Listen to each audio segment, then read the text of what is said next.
you said that, you and Lawson both kind of taking a little bit of ownership, I guess, in the development. Can you kind of elaborate on that a little bit? How you guys try to work with him and kind of get him to the point he is right now? Yeah, just coming in as a freshman, I mean, it's super hard to, just get that offense all figured out. You can't really do it on your own.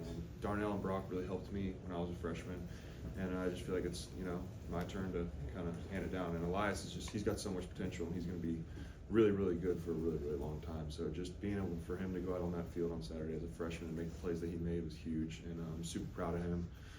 He's just getting started, but when he really gets everything figured out and can play at his full speed, he's going to be really, really dangerous. So I'm really proud of Elias and what he's been doing and the work he's been putting in, and he's going to be a really special player. Oscar, tell me about your touchdown catch on Saturday, just what you remember about that play and what it meant to you to get back in the end zone. Yeah, I just kind of slipped out into space and had Lawson and Noah blocking for me and just one guy to beat, so I knew I had to score. So it was a great play call from Coach Bobo, just the way that they were lined up on defense and, just how it worked out. So good blocking from those two guys to kind of spring my first one for the year. So I was excited. Yeah, the play where Lawson gets hurt, obviously a very scary moment. Just as a teammate of his, as someone who's obviously very close with Lawson, what's going through your mind in the moments after that, knowing, okay, I want to check and make sure Lawson's okay, but at the next couple plays, you're going to have to go over the middle, and you might get a ball thrown your way just like that. Yeah, I just immediately went up to our team chaplain, and we prayed for him on the field along with some other players. So, really just the only thing I was thinking about was just him and his safety and just hope he's okay. And, they told me he was moving on the field, everything was all good, so that kind of relieved me a little bit. But, it looked like a scary hit on the field. Had a good view of it, so just praying for him and hoping he was okay. Aside from that, just, you never really go in the game thinking you can't think about getting hurt or you're going to get hurt. So you just kind of go in there, do your job, play, do what you're supposed to do. And, when you start to think about things and other players getting hurt, it affects you. And I think that's the number one reason for players getting hurt is playing cautious. So. Yeah, to kind of follow up on that, how relieved were you guys to see him back on the sideline in the second half? And just kind of, obviously not going back in the game, but on the sideline kind of hanging out with all you guys there in the second half. Yeah, it was huge. Right when he came out there, I talked to him for a little bit, and he was back to himself. So I was really relieved that he was all good, and nothing was more serious than we thought. So it was a scary play, and we prayed for him, and we're still praying for him. So. Oscar, after the game, Coach Smart had mentioned the video that he showed you guys about playing on Saturday mornings, and I'm curious, what did that mean to you, and kind of often do you get those kind of surprises like that before games? Yeah, it was huge. Coach Smart always kind of tries to bring a different thing where each theme of the week, depending on the game and the situation we're playing. So no one was expecting it. I actually had two of my middle school coaches kind of up there talking on video, so it was super emotional. I teared up a little bit, but just those are the guys who really helped me fall in love with football and love it at a young age, and it really just kind of opened my eyes up. And this is another one of those games, one of those morning games where you're playing for the love of the game. So, we woke up, got on our bus, went over there and played, and it was a ton of fun. So I'm glad that we all got to experience that together, and just to see other people's families talking about them, and that team meeting was super special, and it was an emotional video, so it was good. Can you think of other things that you guys have seen like that, or have before games that will wrinkle? It's all different. We've got Drew Brandon works with our team, and he's a speaker for us, and he shares a lot of different stories for us depending on the theme of the week, and they get us fired up and get us going good. But it's really just completely different every week. Two things.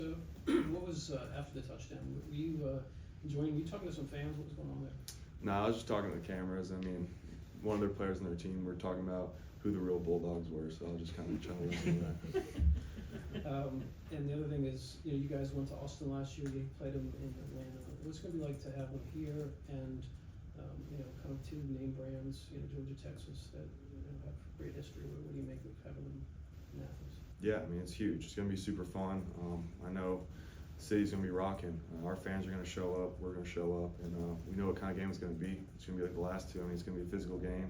Who can run the ball? Who can stop the run? So we're excited for that, and it's one of the big things we worked on this offseason was running the ball and just being physical. So we know they got a good team. They got a physical defense. I think we got a physical offense, so it's going to be a lot of fun.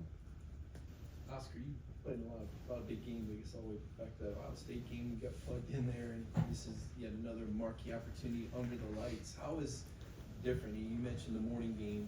Now you're in a marquee position under the lights and national television. Just how is that different for you? How do you approach it at this stage of your career versus going all the way back when you were a freshman getting plugged in?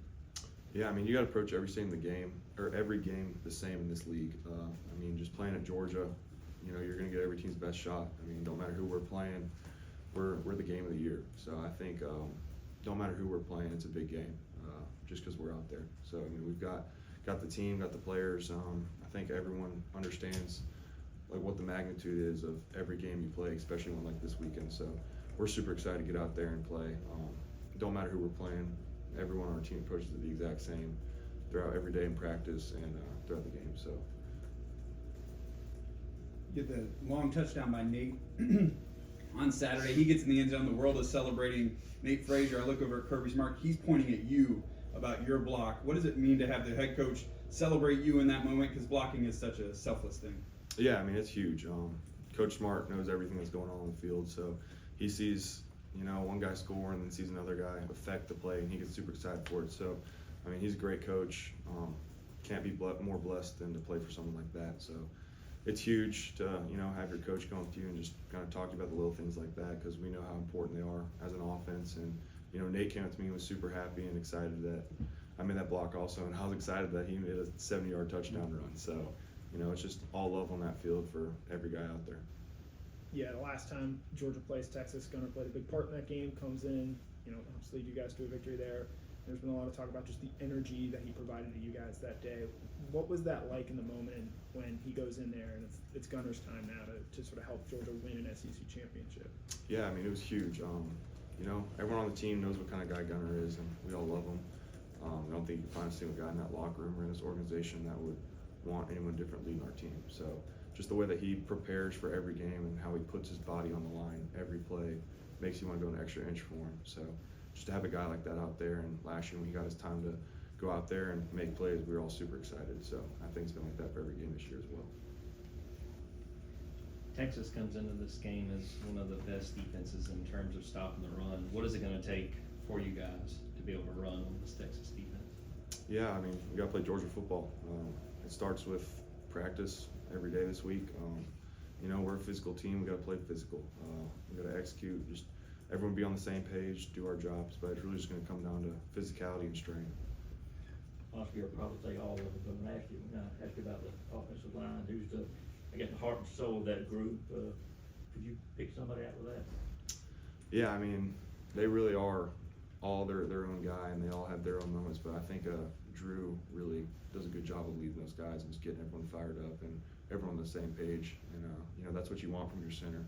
He's a vocal guy. He's knows how to kind of approach each guy in that room in their own way, just because he's so close with all of them. So I think he does a great job. And our whole O-line, you know, they all got their moments where they're up there leading and, you know, bring another guy with them. But I think Drew's really the one who can kind of rally that room. He wasn't one trying to put super glue on that finger, was he, to try to? I don't even know what happened, but he was ready to go back out there. So he's good.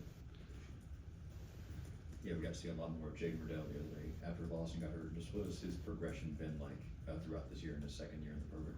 Yeah, I mean, that guy's a freak also. I mean, he's one of the fastest guys on our team, and he's 245 pounds. So just to, you know, be able to work out with him in the offseason, just see him and his growth from last year, this year's huge. You know, he's a really special player. He's super blessed physically and mentally.